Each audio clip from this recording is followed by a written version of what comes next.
জয় শ্রীকৃষ্ণ। রাধে রাধে। জয় মা লক্ষ্মী। নমস্কার বন্ধুরা, সাহিত্যরস মোটিভেশনের নতুন একটি পর্বে আপনাদেরকে আরও একবার স্বাগত জানাই। আশা করছি আপনারা সকলেই ভগবানের কৃপায় ভালো আছেন এবং সুস্থ আছেন। হিন্দু ধর্মাবলম্বীদের কাছে একাদশীর ব্রত পালন একটি অত্যন্ত পবিত্র এবং গুরুত্বপূর্ণ আধ্যাত্মিক সাধনা। সারা বছরে মোট 24টি একাদশী আসে, যার মধ্যে জ্যৈষ্ঠ মাসের কৃষ্ণপক্ষের একাদশীটি অপরা একাদশী নামে পরিচিত। শাস্ত্রীয় বিধান অনুযায়ী এই একাদশীর ব্রত পালন করলে মানুষের অজান্তে করা সমস্ত পাপের বিনাশ ঘটে এবং আত্মার পরিশুদ্ধি হয়।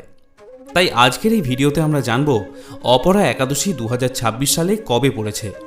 পঞ্জিকা অনুসারে এই একাদশী ব্রত পালনের সঠিক সময়সূচি, অপরা একাদশীর মাহাত্ম্য এবং গুরুত্ব, এই একাদশী পালনের ফল এবং পারমার্থিক লাভ, অপরা একাদশী পালনের সঠিক ও সহজ নিয়মাবলী, এছাড়া পারণ মন্ত্র, সংকল্প মন্ত্র, একাদশীর দিন কী কী গ্রহণ করা যাবে এবং কোন কোন খাবার বর্জনীয়, এছাড়া রজস্বলা অবস্থায় মহিলাদের একাদশী ব্রত পালনের নিয়মাবলী নিয়েও এই ভিডিওতে বিস্তারিত আলোচনা করা হবে। এর পাশাপাশি একাদশী দিন তুলসীকে জল নিবেদন করা যাবে কিনা তা শাস্ত্রসম্মতভাবে আমরা আলোচনা করব। তাই আপনাদের কাছে অনুরোধ, ভিডিওটি শেষ পর্যন্ত দেখুন। প্রথমেই জানাই যে এই বছর অর্থাৎ 1433 বঙ্গাব্দ বা 2026 সালে অপরা একাদশী ব্রত পালন করতে হবে আগামী 29শে বৈশাখ বা 13ই মে বুধবার দিন। তিথি শুরু হবে তার আগের দিন মঙ্গলবার সকাল 9:56 থেকে, যা থাকবে বুধবার সকাল 9:03 পর্যন্ত। তাই দৃক পঞ্চাঙ্গ অনুসারে সারা ভারত এবং বাংলাদেশে এই ব্রত বুধবার দিনই পালন করা কর্তব্য। অপরা একাদশীর আক্ষরিক অর্থ হল যা অসীম বা সীমাহীন। বিশ্বাস করা হয় যে এই ব্রত পালন করলে ব্রতকারী অজস্র পাপ থেকে মুক্তি লাভ করে এবং তার পক্ষে ভগবত ধামে ফেরার পথ আরও প্রশস্ত হয়ে যায়। শাস্ত্রে বলা হয়েছে মানুষ তার প্রাত্যহিক জীবনে 3 রকমের পাপ করে থাকে: কায়িক, বাচনিক এবং মানসিক। এই সকল কলুষতা থেকে মুক্তি পাওয়ার এক অব্যর্থ উপায় হল অপরা একাদশী। জ্যৈষ্ঠ মাসের এই তিথিতে উপবাস থেকে ভগবান বিষ্ণুর আরাধনা করলে ভক্তের অন্তরে ভক্তির উদয় হয় এবং পূর্ব জন্মার্জিত পাপ রাশি থেকেও মুক্তি লাভ করে। ব্রহ্মাণ্ড পুরাণে স্বয়ং শ্রীকৃষ্ণ অর্জুনকে এই তিথির মাহাত্ম্য বর্ণনা করেছিলেন। তিনি বলেছিলেন, যে বা যারা এই ব্রত নিষ্ঠার সঙ্গে পালন করেন তারা জীবনের অন্তিমে মোক্ষ লাভ করেন এবং বৈকুণ্ঠ ধামে স্থান পান। কিন্তু যারা অবজ্ঞা করে বা অনিচ্ছা করে এই ব্রত পালন করে না, তাদের সপ্ত কল্পকাল নরক যন্ত্রণা ভোগ করতে হয়। অপরা একাদশী পালন করলে কি ফল লাভ হয়? অপরা একাদশী পালন কেবল উপবাসের একটি মাধ্যম নয়, এটি একটি সম্পূর্ণ আধ্যাত্মিক প্রক্রিয়া যা একজন ভক্তের মন, শরীর এবং আত্মাকে পরিশুদ্ধ করে। এই একাদশী পালনের নিয়মগুলি শাস্ত্রীয়ভাবে অত্যন্ত তাৎপর্যপূর্ণ। একাদশী পালনের প্রস্তুতি শুরু হয় একাদশীর আগের দিন থেকেই এবং শেষ হয় একাদশীর পরের দিন। এই পুরো প্রক্রিয়াটি 3টি ধাপে বিভক্ত: দশমী বিহিত কর্ম, একাদশীর ব্রত পালন এবং দ্বাদশীতে পারণ প্রক্রিয়া। ব্রতের পূর্ণ ফল লাভের জন্য দশমী তিথি থেকেই সংযম শুরু করতে হয়। একে বলা হয় পূর্ব প্রস্তুতি। দশমীর দিন যে আহার আপনি গ্রহণ করবেন, লক্ষ্য রাখবেন সেটি যেন অবশ্যই সাত্ত্বিক বা নিরামিষ প্রকৃতির হয়। আপনি চাইলে ভগবত প্রসাদ বা কৃষ্ণ প্রসাদও গ্রহণ করতে পারেন। এই দিন যে কোনো রকমের আমিষ খাদ্য যেমন মাছ, মাংস, ডিম, পেঁয়াজ, রসুন, মসুর ডাল ইত্যাদি পরিহার করতে হয়। এর পাশাপাশি এই দিন যে কোনো রকমের নেশা জাতীয় দ্রব্য যেমন চা, কফি, পান সুপারি এগুলোকেও বর্জন করতে হয়। আর হলো সংযম পালন। এই দিন থেকে পূর্ণ ব্রহ্মচর্য পালন করা উচিত এবং মিথ্যা কথা, পরনিন্দা, পরচর্চা, ক্রোধ এবং কামনার মতো অসৎ চিন্তা এই সময় পরিহার করতে হয়। এরপর আসে একাদশী দিন। এই দিনেই মূলত উপবাস এবং উপাসনার পর্বগুলি অনুষ্ঠিত হয়। এই দিন সকালবেলায় উঠে প্রথমে 2টি কাজ করতে হয়। প্রথমটি হলো সংকল্প গ্রহণ এবং দ্বিতীয়টি হলো স্নান পর্ব। চেষ্টা করবেন ব্রাহ্ম মুহূর্তে বা ভোরবেলায় ঘুম থেকে উঠে স্নান পর্ব সেরে নিতে। তারপর পরিষ্কার বস্ত্র পরিধান করে ঠাকুর ঘরে গিয়ে সংকল্প গ্রহণ করতে হয়। সংকল্প গ্রহণের জন্য ভগবান বিষ্ণু বা শ্রীকৃষ্ণের পাদপদ্মে তুলসী পাতা এবং পুষ্প নিবেদন করুন। তারপর সংকল্প মন্ত্রটি এইভাবে উচ্চারণ করুন। মন্ত্রটি হল একাদশ্যাম নিরাহারো স্থিত্বা অহম অপরেহানি ভোক্সামি পুণ্ডরীকাক্ষ শরণম মে ভবাচ্যুত। যদি মন্ত্র উচ্চারণ করতে অসুবিধা হয় তাহলে মনে মনে বলুন, হে ভগবান, আপনি আমাকে কৃপা করুন। আমি যেন সঠিকভাবে এই ব্রত পালন করতে পারি, আমার যেন কোনোরূপ সমস্যা না হয়। আপনি আমার সহায় থাকুন। আমি আপনার চরণে শরণাগত। আমি যাতে নিষ্ঠা ও ভক্তির সাথে এই একাদশীর ব্রত পালন করতে পারি, তার জন্য আপনি আমাকে ক্ষমতা প্রদান করুন। এখানে বলাই বাহুল্য, যে কোনো ব্রতের পূর্বেই এই সংকল্প গ্রহণ করা অতি আবশ্যক। এরপর আসে উপবাসের প্রক্রিয়া। প্রথমেই বলি, যদি আপনি সমর্থ হন তাহলে অবশ্যই নির্জলা উপবাস পালন করতে হবে। এটিই হলো ব্রত পালনের সর্বশ্রেষ্ঠ পন্থা। তবে আপনি চাইলে জলপান করে বা ফলমূল অনুকল্প প্রসাদ গ্রহণ করেও এই ব্রত স্বচ্ছন্দে পালন করতে পারেন। যারা অসুস্থ বা অতি দুর্বল ব্যক্তি শুধুমাত্র পঞ্চ রবিশস্য বর্জন করে সবজি, ফল, দুধ, জল বা অনুকল্প আহার করতে পারেন।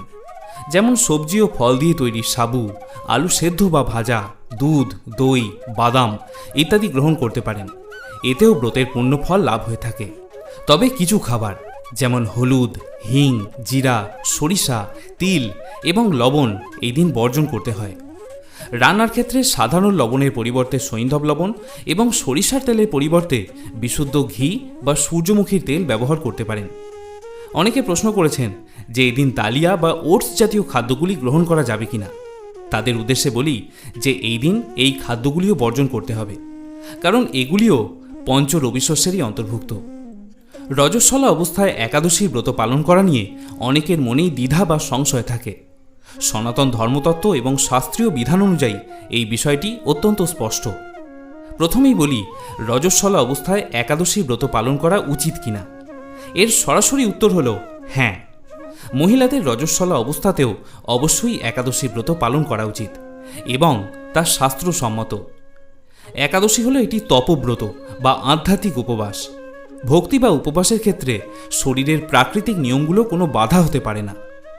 শাস্ত্রমতে আত্মার কোনো লিঙ্গ বা শারীরিক অবস্থা নেই, তাই ভগবানের স্মরণে এবং উপবাস পালনে কোনো অশৌচ বাধা সৃষ্টি করে না।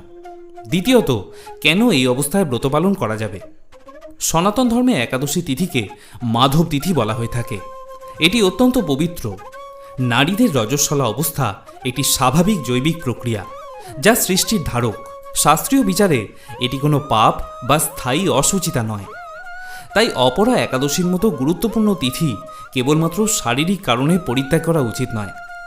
যদি কেউ এই অবস্থায় ব্রত ত্যাগ করেন তবে তিনি একাদশী ভঙ্গের পাপে লিপ্ত হতে পারেন।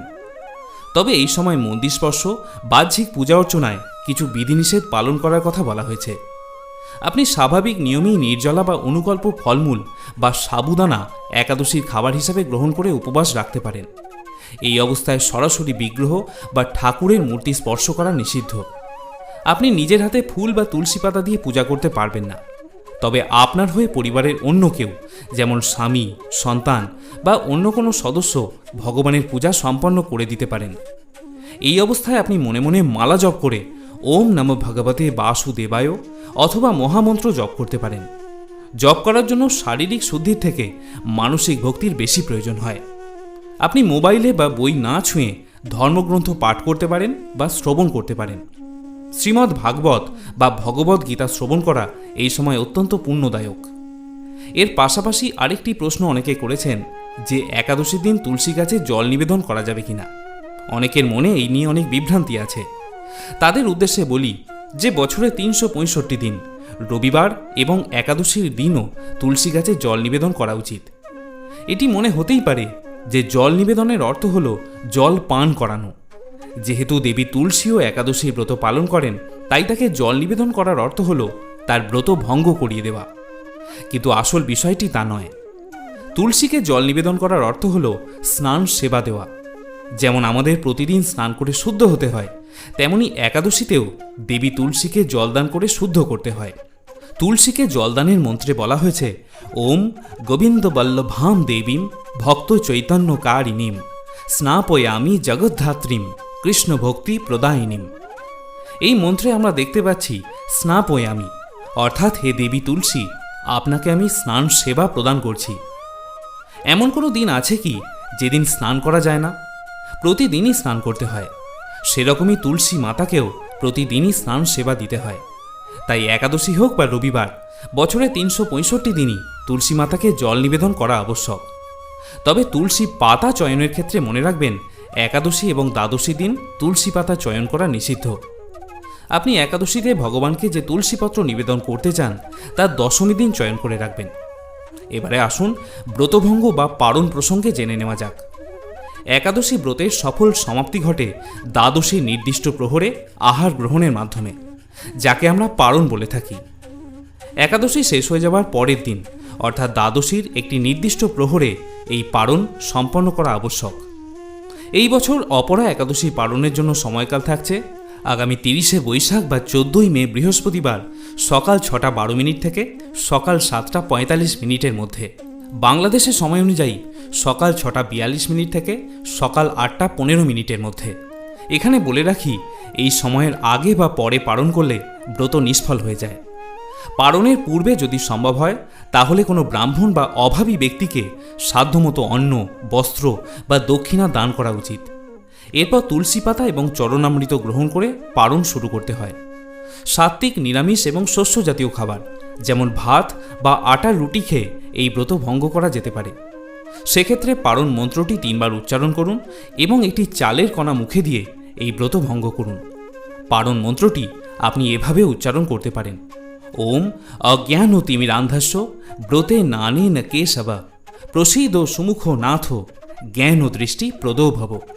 যার অর্থ হল, হে কেশব, আমি আপনার কৃপাদৃষ্টিতে নিরাহারভাবে এই একাদশীর ব্রতটি পালন করেছি। কৃপা করে আমার উপর আপনার করুণাময় জ্ঞান দৃষ্টি প্রদান করুন।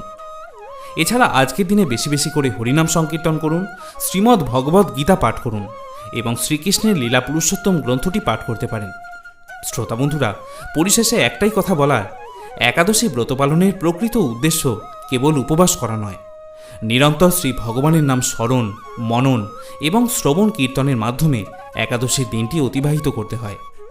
এদিন যে কোনো রকমের পরনিন্দা, মিথ্যা ভাষণ, রাগ এগুলিকে পরিহার করতে হয়, কারণ মনকে শান্ত ও পবিত্র রাখতে না পারলে যে কোনো ব্রতই অসম্পূর্ণ থাকে। প্রিয় ভক্তগণ, আজকের এই ভিডিওটি সম্পর্কে যদি আপনার কোনো প্রশ্ন বা মতামত থাকে তাহলে নিচের কমেন্টে আমাকে অবশ্যই জিজ্ঞাসা করবেন। আমি আপনার প্রশ্নের উত্তর নিশ্চয়ই দেব। আজকের মতো এ পর্যন্তই। সকলে ভালো থাকুন, সুস্থ থাকুন এবং আনন্দের সঙ্গে অপরা একাদশীর ব্রত পালন করুন। জয় শ্রীকৃষ্ণ।